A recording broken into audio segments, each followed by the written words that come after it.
මගේ IUD එක හම්බුනේ උදර කුහරයේ ඇස්සේ. IUD එක උදර කුහරයේ ඇස්සට යන්න පුළුවන්ද? පුළුවන්. ඒ ගැන අපේ අසන්නයක් බොහොම හොඳ අත්දැකීමක් අපිත් එක්ක බෙදාගෙන තිබුණා. ඉතින් මම හිතුවා මම ඒ ගැන කතා කරන්නම් කියලා. මොකද ඒක හුඟක් වැදගත්. මගේ වීඩියෝ එකේ මම ඒ ගැන ලාවට කතා කරලා තියෙනවා. නමුත් මේක හොඳ අවස්ථාවක් ඒ ගැන කතා කරන්න. ඉතින් මම හිතුවා ඒ ගැන කතා කරන්නම් කියලා. නැවතවරක් මට IUD කම්පැනිෙන් ගෙවන්නේ නැහැ. මම මේ වීඩියෝ එක කවුරුත් ස්පොන්සර් කරලා නැහැ. මට කිසිම ආර්ථික වාසියක් ලැබෙන්නේ නැහැ මේ කතා කරන IUD කම්පැනි එකකින්වත්. හොඳයි. ඉතින් මම මේ කියන්නේ මගේ පුද්ගලික අත්දැකීම සහ අපිට වෛද්‍ය විද්‍යාව අපි දන්න දේවල් පමණයි. හොඳයි. ඉතින් බොහොම ස්තුතියි අසන්නයට අපිට ඒක අපිත් එක්ක බෙදාගත්ත නිසා මම ඇත්තටම බොහොම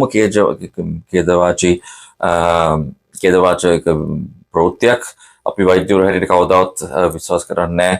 අපි කාට හරි ආහේනියක් වෙන්න ඕනි කියලා වෙලා අපි හැම වෙලෙම බලන්නේ තියෙන දුක කරදරේ නිමා ගන්න පුළුවන් සංසිමක් දෙන්න. ඉතින් මේ වගේ අවස්ථාවක් ගැන ප්‍රථමයෙන්ම මම මගේ කනගාටුව ප්‍රකාශ කරනවා. මම ඇත්තට මේ වේදනාව මට දැනගන්න පුළුවන්. ඒ කියන්නේ IUD එක දාලා ඊට පස්සේ ඔක බලන්න ගිහිල්ලා ඊට පස්සේ බබා හම්බෙන එක ඊට පස්සේ ගිහිල්ලා රිමූව් කරන එක එතකොට ලැපරොස්කෝපි එක එක්ස්රේ හැම දෙයක්ම කියන්නේ මිනිස්සෙක් තමාගේ තැනින් යන්න ඕනේ. මම මෙහෙම බලන්නේ. එයා ගෙදර ඉඳන් එළියට යන්න ඕනේ.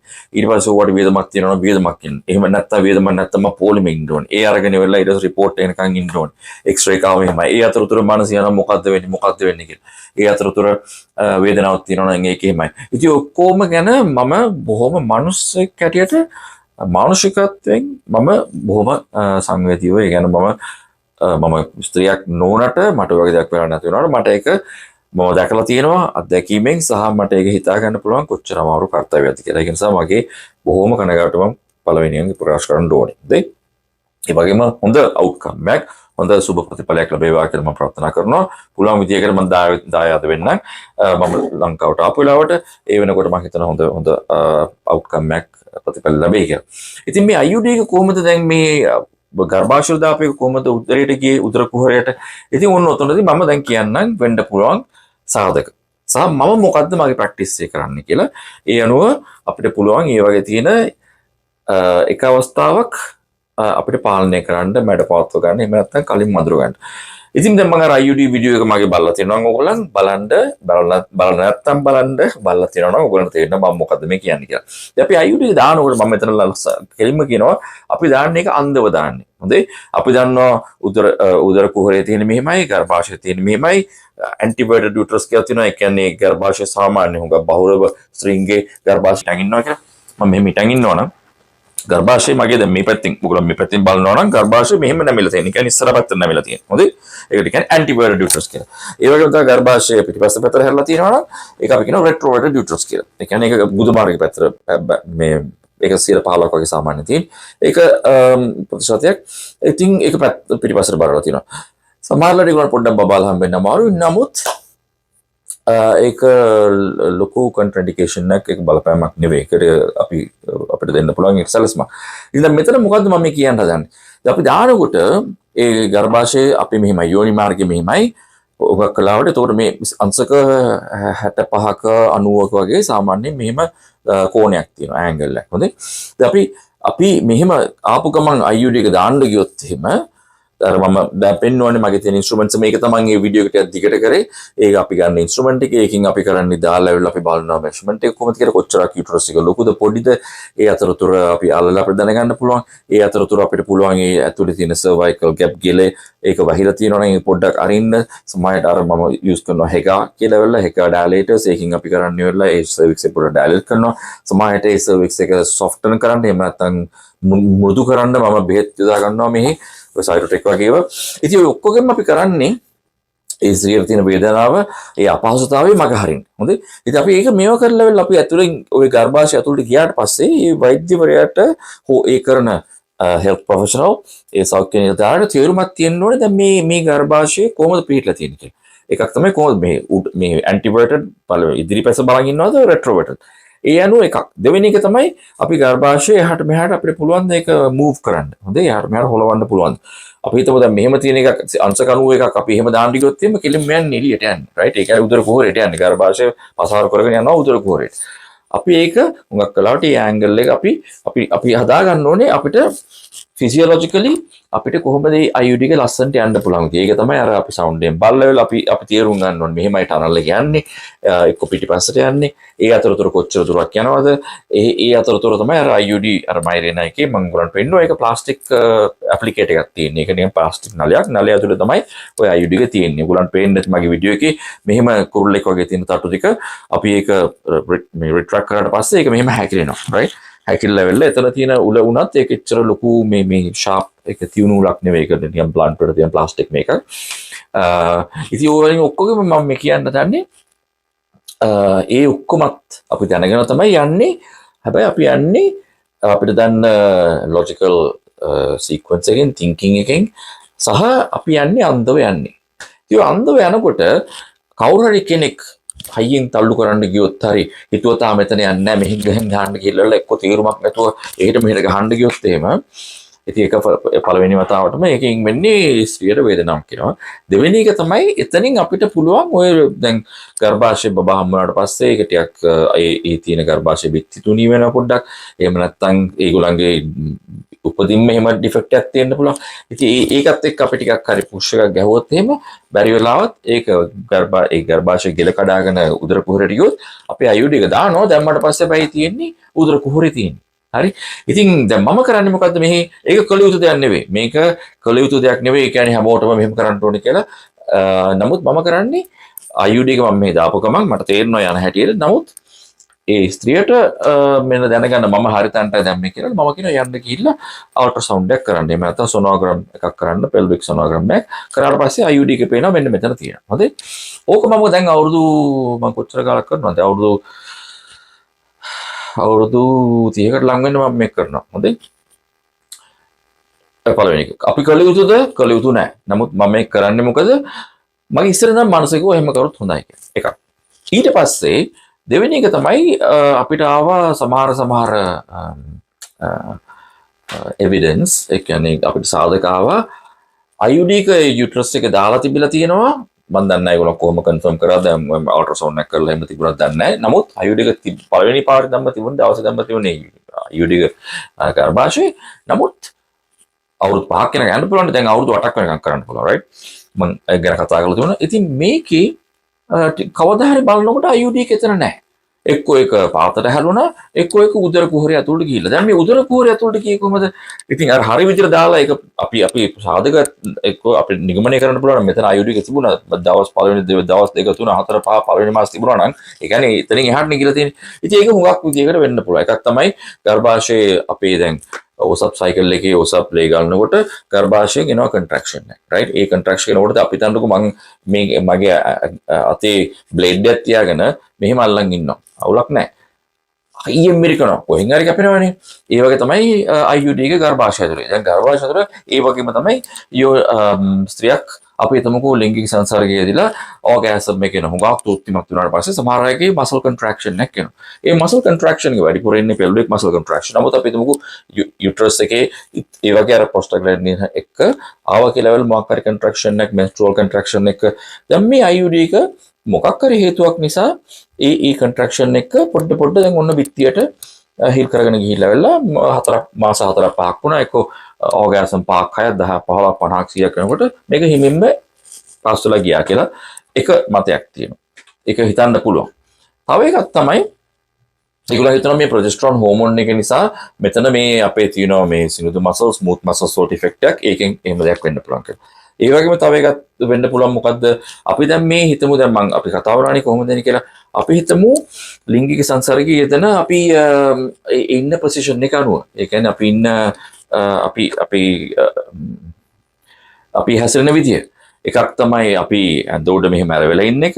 අනිත් එක තමයි ගෑනු කෙනා පිරිමියා මත ඉන්න එක. අනිත් එක තමයි දනහිස් මත ඉන්න එක. ඉතින් ඔය හැම ඇන්ගල් එකත් එක්කම අපි තන්නකෝ ගර්භාෂය තිබුණේ මෙහෙමයි ඇන්ටිබයොටික් නම් ඕක මෙහෙද මෙහෙම එකපාර වෙන්නේ නැහැ හුඟක් කලාවට. හොඳයි. අය කියන්නේ අපි ගිහිල්ලා එතන තියෙන ලිගමන්ට් කපලා එතන තියෙන ලිගමන්ට් රෙසිටර් කියලා තියෙනවා. එතන තියෙනවා රවුන්ඩ් ලිගමන්ට් එකයි ඔක්කොමත් එක්ක යුට්‍රොසයික්‍රෝල් ලිගමන්ට් ඔය ඔක්කොමත් එක්ක අපි ගිහිල්ලා වෙලා ඒවා හොඳට තියෙනවනේ විශේෂ පැටියක් බබා හම්බුනට පස්සේ ටිකක් බුල් වෙනවා එහාට මෙහාට. හොඳයි.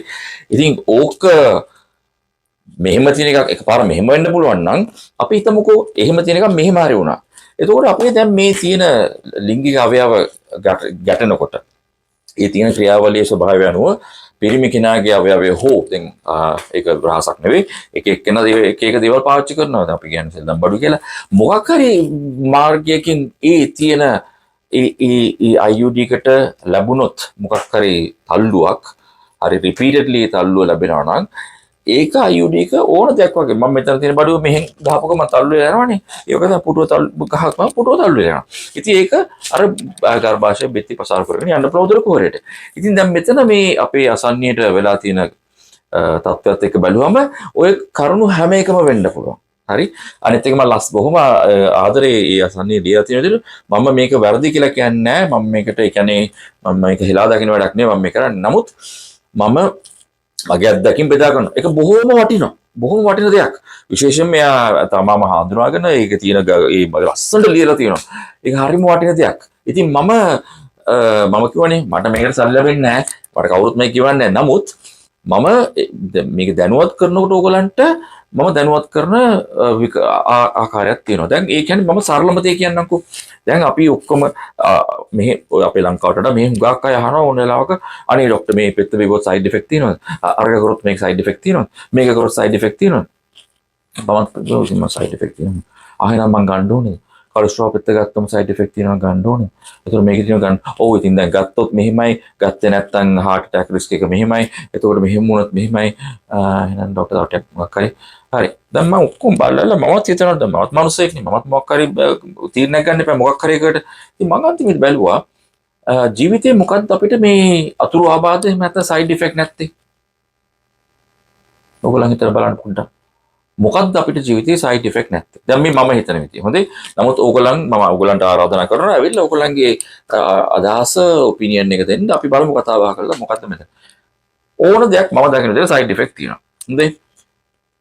මම දැන් සම්බන්ධයක් ඇති කරගත්තා කියමුකෝ. මම එක්කෙනෙක් එක්ක සම්බන්ධයක් ඇති කරගත්තා. සයිඩ් ඉෆෙක්ට් තියෙනවද? සයිඩ් ඉෆෙක්ට් තියෙනවා.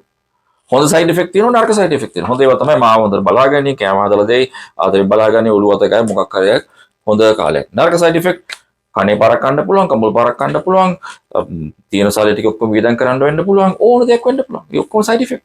හරි. එහෙම නැත්තම් දික්කසාද වෙලා ඊට පස්සේ මානසික වැටලා ඒකත් සයිඩ් ඉෆෙක්ට්. දැන් ඒතකොට ඒක සම්බන්ධයෙන් සයිඩ් ඉෆෙක්ට් තියෙනවා. දරුවෝ හදාගත්තොත් සයිඩ් ඉෆෙක්ට් තියෙනවනේ. දරුවා හොඳට හැසිරුණොත් එහෙමයි. දරුවා අපි අතහැරලා දාලා ගිහිල්ලා අපිට හිතර ඉදොත් එහෙමයි. දරුවා කුඩුවක ප්‍රශ්න වලට වැටුනොත් ඒක එහෙමයි. එතකොට බලන්න දැන් අපි වාහනේ රියුත් පදවනවා. සයිඩ් ඉෆෙක්ට් තියෙනවා. සයිඩ් ඉෆෙක්ට් තියෙනවා. අපි මේ යන ගමන් මොකෙක් හරි ඇවිල්ලා හැප්පුවා. අපි පරිස්සමින් එකෙක් ඇවිල්ලා හැප්පුවා. මොනවා කරන්නද? එක්කෝ අපි යන ගමන් ගිහලා ටයර් එක පුරුවා. කාර් එක කොහෙද අදන් ගියා. හරි. පාර ලිස්සු. බල්ලෙක් හරි මොකෙක් හරි සතේ මේ ආසරණේ පැන්නා. ඉතින් සයිඩ් ඉෆෙක්ට් තියෙනවා. අපි සලසුම් කරලා යන්නේ නැහනේ. ඩ්‍රයිවිං ලයිසන් එක රියදුරු බලපත්‍ර දෙනකොට කියන්නේ නැහනේ. ඔන්න ඔක්කොම තියෙනවා. වාර සයිඩ් ඉෆෙක්ට් එක ගන්නවද නැද්ද කියලා අහන්නේ නැහනේ. ප්ලේන් එක යනවා. දැන් මම මේ රටට ඇවිල්ලා තියෙනවා. උඟක් රටවලට යනවා. ඕගොල්ලෝ උඟක් අය රටවල වල ගිහලා තියෙනයි. සයිඩ් ඉෆෙක්ට් තියෙනවද? අනිවාර්යෙන් සයිඩ් ඉෆෙක්ට් තියෙනවා. මොකක්ද සයිඩ් ඉෆෙක්ට්? ප්ලේන් එක ක්‍රෑෂ් වෙලා මිනිහා මැරෙනවා. ඒක තමයි ලොකුම සයිඩ් ඉෆෙක්ට්. අපි ඕක හිතේ හිටියොත් එහෙම අපි ඩුබායි යන්නෙත් නැහැ, අපි කුවේට් යන්නෙත් නැහැ, අපි කැනඩාවට යන්නෙත් නැහැ, ඇමරිකාවට යන්නෙත් නැහැ, ඉංග්‍රීසියට යන්නෙත් නැහැ, පන්සලට කොහෙවත් යන්නේ. අඩුම ගානේ ඉන්දියාවටවත් යන්නේ නැහැ. මාලදීවටවත් යන්නේ නැහැ වැකේෂන් එක. නමුත් දැන් අපේ සමාජ මාධ්‍ය බැලුවම අපේ හුඟක් අය දැන් ගිහිල්ලා වෙලා එක එක තැන් හඳුන්වලා දෙනවා, ට්‍රැවල් කරනවා, ට්‍රැවල් බ්ලොගර්ස්ලා ඉන්නවා රයිට්. කවුද හිතුවේ ඔය සයිඩ් ඉෆෙක්ට් එක? කවුරුත් හිතන්නේ නැහැ. දැන් මම මෙහි කරන්නේ මම ඔයගලන්ට ඒක පෙන්නන්නම්. මම ඕක දැන් මෙච්චර අවුරුදු ඒකට ලඟ වෙන කරපුවාට මම තියෙනවා සයිඩ් ඉෆෙක්ට් පුළුවන් සයිඩ් ඉෆෙක්ට් කියලා මම කුලයක් හදලා වෙලා ඒගොල්ලන්ට කියනවා මෙන්න මෙහෙම දෙයක් කිව්වල බලන්න කියලා. කළ යුතුද? අනිවාර්යයෙන්ම කළ යුතු නැහැ. අනිවාර්යෙන් කළ යුතු නැහැ. ඇයි? අපි දැන් මේ ඩ්‍රයිව් කරනකොට කවුරු එක්කෙනෙක් සයිඩ් ඉෆෙක්ට් ගැන කතා කරනවද? බස් එකේ යනකොට මිනිස්සු සයිඩ් ඉෆෙක්ට් ගැන කතා කරනවද? දැන් අර ඊයේ පෙරේදා මාස ගානකට ඉස්සලා ස්පාඤ්ඤේ දැන් ওই තුන්වෙනි පාර ඔය කෝච්චිය හැප්පුණේ 50 ගණන් මරනවා 60 ගණන් මරනවා. ටිකට් එකක් ගන්නකොට කෝච්චියේ සයිඩ් ඉෆෙක්ට් ගැන කියනවද? නැහැනේ. ඉතින් ඒ වගේ මේක කළ යුතු නැහැ. නමුත් මම කරන්නේ මගේ ස්ත්‍රියන්ට කියනවා මෙන්න මෙහෙම දෙයක් වෙන්න පුළුවන්. ඕගොල්ලන් කියවලා බලන්න. ඕගොල්ලන් කැමති නැත්නම් ඕගොල්ලන් මේක දාන්න එපා. නමුත් ජීවිතේ අපි හැම වෙලේම අවදානමක් ගන්නවා. හැම වෙලේම අපි අවදානමක් ගන්නවා. ඉතින් ඒක එක්ක අපේ කර්මයේ එක්ක අපේ ලැබීම එක්ක අපේ කුසල අකුසල මම දන්නේ නැහැ මොකද්ද කියන්නේ කියලා. ඒ කියන්නේ මම හරි ආසයි ඉගෙන ගන්න. මම ඉගෙන ගන්නවා මේ දවස් ටිකේ. කොහොමද මේකට අර්ථයක් දෙන්නේ? ඇයි මෙහෙම එක්කෙනෙක්ට වෙන්නේ? ඇයි එක්කෙනෙක්ට මෙහෙම නොවෙන්නේ? රයිට්? මම ඒක තමයි මගේ මාර්ගය. දැන් මම ඊයේ වීඩියෝ එකක් කරලා ඔයගලන්ට දැම්මෙත් ඒකයි. එන්ඩෝමෙට්‍රියෝසිස් ගැන කියනකොට මට පුළුවන් ඔයගලන්ට දෙන්න මේ පෙත්ත දෙන්න අර පෙත්ත දෙන්න මේක කරන්න අරක කරන්න මේ සර්ජරි යන්න මෙයා ළඟට යන්න අරයා ගන්න. නමුත් ඒ ඔක්කොම කරලා ඔයගොල්ලෝ කොච්චර හොඳ දුස්තර ළඟට ගියත් සමහර අයට ලැබිය යුතු දේ ලැබෙන්නේ නැහැ. ඇයි ඒ? ඒක වෛද්‍ය විද්‍යාව වැඩුවද්ද දොස්තරගේ වැඩුවද්ද එහෙම නැත්නම් මෙතන අපිට තේරුම් ගන්න බැරි තාම තත්ත්වයක් තියෙනවද එක්කෝ අපි ඒ සම්පූර්ණ තත්ත්වය තේරුම් ගත්තත් අපි ඒකට අවශ්‍ය දේ කරලා නැද්ද? ඉතින් ඕක තමයි මම දකින්නේ. එන්නේ ඒක තමයි මගේ තලේ. ඒ ඉතුරුපියත් කරනවා තමයි. නමුත් ඒකත් එක්ක වැඩ කරන්න තමයි මම ඔයගොල්ලන් එක්ක දැන් මේක එකතු වෙලා ඉන්නේ මේ වීඩියෝ වලින්. ඉතින් ඒ දැනුවත් කිරීම තමයි මගේ තනේ මේ අවස්ථාවේ කාර්යය. එක කාර්යයක් වුණේ. ඉතින් දැන් මෙතනදී මම ඔය කියන්නේ ඕකයි. ඉතින් ඒ අසන්නේ අපිට ඒ බෙදාගත්තොත් උතර බොහෝම අතාලයි බොහොම වැදගත්. ඉතින් ඒගොල්ලන් කියලා බලලා සමහර කෙනෙක් අනේ ડોක්ටර් මම පොඩ්ඩක් හිතලා බලන්න මේ ඔක්කොත් එක්ක. ඕකයි. ඒ කියන්නේ කොහොමද? අපි හිතමුකෝ දැන් අපේ පොරොන්දම් බලලා ඔන්න අපේ එනවා කපුව ගේනවා කෙනෙක් කියනවා මෙන්න මේ බලන්න මේ අර ලස්සන කෙනා ડોක්ටර්ටම ගැලපෙනවා මෙහෙමයි අර මෙහෙම කරලා මොකක් කරන ගමන් මොකක් හරි එකකදී පොඩි නිකන් ඔලුවට එනවා මොකක් හරි චින්තනය කරලා ඇත්තට කක්කරි පොඩ්ඩක් එනවා සමහරලාට තේරෙනවනේ අර ගට් ෆීලිං කියලා කියන්නේ පොඩ්ඩක් පස්සේ බලමුද අපි කතා කරලා අපි පොඩ්ඩක් පස්ස ගන්නවා රයිට් එක්කෝ ඔක්කොමත් කරලා වෙලා ඔක්කොම ඉතින් ලස්සන හොඳයි කතා බහ කරලා ඔක්කොම කරලා අන්තිමේ මේක අපලගෙන දොස්තර මහත්තයා මෙන්න මෙහිමයි මෙහෙම තිබිලා තියෙනවා මෙයාගේ මෙහෙම සම්බන්ධයක් මෙහෙමයි ඒ මිනිස්සයත් තාම කැමති මෙයත් හැබැයි කැමැත්තක් වගේ තිබිලා තියෙනවා නමුත් ඉතින් දැන් නම් මං හිතන්නේ මේ ඒගොල්ලන් අතර එච්ච හොඳ ගැළපීමක් නැහැ කේන්දරයි ඉතින් මහත්මයාගේ මෙයාගේ හොඳ ගැළපීමක් තියෙනවා ඉතින් මහත්මයා ඔක බාරගෙන කරොත් එහෙම නෑ මම පොඩ්ඩක් බලන්නද අපිට තීරණයක් ගන්න පුළුවන් රයිට් ඉතින් ඒක තමයි මම මේ දෙන සයිඩ් ඉෆෙක්ට් වලින් මම ඒගොල්ලෝ මම හදපු එකක් මම කියනවා මෙන්න මේක කියලා බලන්න ප්‍රශ්න තියෙනවා නම් අහන්න ඒකට අපි කතා බහ කරලා එතනින් යනවා අපි කරන්නේ හැම වෛද්‍යවරයෙක්ටම එහෙම නැත්නම් සෞඛ්‍ය නිලධාරියෙක් මේක කරන්න පුළුවන්ද ඒ කරන සේවය ඒ සහ ඒ වොලියුම් එක අනුව හුඟක් වෙලාවට මේක ෆිසිකලි කරන්න අමාරුයි ඒ කියන්නේ ප්‍රායෝගික එච්චරම නැති වෙන්න පුළුවන් දැන් අපි මේ ප්‍රැක්ටිස් කරන ස්ටයිල් එක වෙනස් නමුත් මම මේ කරන්නේ මොකද්ද මම කරන්නේ ඔයගොල්ලන්ව දැනුවත් කිරීමක් රයිට් ඉතින් එච්චර තමයි මගේ කාර්යය මම කරන්නේ ඔයගොල්ලන්ව දැනුවත් කිරීමක් ඒ ප්‍රශ්න තියෙනවා නම් ඒ දැනුවත් කිරීමක් මගේ තමයි මගේ මේ අවස්ථාවේ කාර්යය ඉතින් ඔයගොල්ලන් දැනුවත් වුණාම යම් කෙනෙක්ට ඒක කරන්න බැරි වුණත් වෙලාව නැති වුණත් ඒගොල්ලන්ට උනන්දුවක් නැති වුණත් දැන් ඔයගොල්ලන් දැනුවත් වුණාම ඔයගොල්ලන් දන්නවනේ මොකක්ද අවශ්‍ය නොවෙන්නේ කියලා ඔය එහෙම වෙන්නේ එහෙම නොවෙන්නේ කෙනෙක් ඒකට උදව් වෙන එක තමයි මගේ කාර්යය. ඒකෙන් මම ඔයගොල්ලන්ට උදව් වෙනවා. ඒ වගේම ඔයගොල්ලන්ට සේවයේ සාසනයටත් මම හිතනවා ඒකෙන් උදව්වක් තියෙනවා. රයිට් දැන් ඒගොල්ලන්ට මම කරන එකෙන් ඔයගොල්ලන්ට පැහැදිලිමත් තියෙනවා අවබෝධයක් තියෙනවා නම් ඔයගොල්ලන් කියලා ප්‍රශ්න තුනක් අහනවා. ඊට සාපේක්ෂව කිසිම දෙයක් නොදැන යනවා වගේ නෙවෙයි ඊට ප්‍රශ්න තුනක් අහුවම ඒ කියන්නේ යම් දෙයක් දන්නවනේ. ඉතින් ඒක තමයි මගේ කාර්යය. ඉතින් මම හිතනවා මේක ටිකක් වෙලා ගියා නමුත් මම මේක කළ යුතු කාර්යයක් මම මේ ආදේශ කරන්නේ. ඉතින් ඕක දැනගන්න අපි හැමදේම අපිට තියෙන අතුරු ආබාධ වෙන්න තියෙන chance එක ඒ අපේ අසහනයට ගොඩාක් ස්තුතියි හෘදයාංගම ස්තුතිය. ඒ වගේ දෙයක් අපිත් එක්ක බෙදාගත්ත නිසා එතන 90 අපේ IUD එකක් 99.9ක් effective. ඒ කියන්නේ pregnancy එකක් ගර්භාෂය තුළ වළක්වන්න effective. නමුත් ඉතින් ඔන්න ඔය කියපු කාරණා වෙන්න පුළුවන්. හරි? ඉතින් හිතලා බලලා ඔයගොල්ලන් හොඳ තීරණයක් ගන්න. තීරණය ගන්නකොට මේ ඔක්කොම හිතලා බලන්න. මම IUD මාරු කරලා තියෙනවා 3 වෙනි පාර සහ 4 වෙනි පාර. ඒ කියන්නේ අවුරුදු 20ක් එතනම. රයිට්? එකම ස්ත්‍රියගේ මාරු කරලා තියෙනවා. ඒ වගේම සමහර අයට ඒක එච්චරම අල්ලන්නේ නැහැ. හුඟක් වෙලාවට ඔය ලී ගන්නවා කියලා කියන්නේ මම හිතන්නේ කොපර් IUD එකත් එක්ක වෙන්න පුළුවන්. එහෙම නැත්නම් ලූප් එක. මම ඉතින් ඒවා විස්තර දන්නේ නැතුව මට කියන්න බෑ. අපි හැමෝම බලන්නේ අපේ උදව් පතාගෙන අයට උදව් කරන්න. ඉතින් මම හිතනවා මේකේ යම් පැහැදිලි කිරීමක් ඔයගොල්ලන්ට ලැබෙන්නේ නැති. ප්‍රශ්න තියෙනවා මගෙන් අහන්න. හොඳයි? අපි ළඟ වීඩියෝ එක හම්බෙමු. බොහොම ස්තුතියි.